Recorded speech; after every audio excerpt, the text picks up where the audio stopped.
আসসালামু আলাইকুম। আমি রিমা কিচেনে আপনাদেরকে স্বাগতম। আজকে আমি কাঁচা আমের জুস বানিয়ে নিলাম কিংবা শরবত। এই যে আমি কাঁচা আম নিয়ে নিলাম, এইভাবে সুন্দর করে কেটে ধুয়ে পরিষ্কার করে নিয়ে নিয়েছি। একটি ব্লেন্ডারের মধ্যে আমি দিয়ে দিচ্ছি।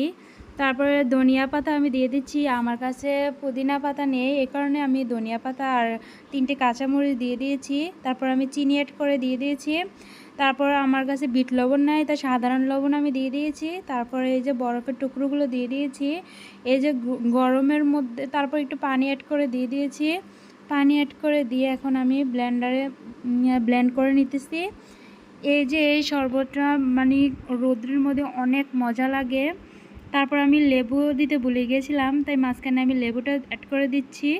অলরেডি আমার জুসটা হয়ে গেছে। শরবতটা অনেক মজা হয়েছে।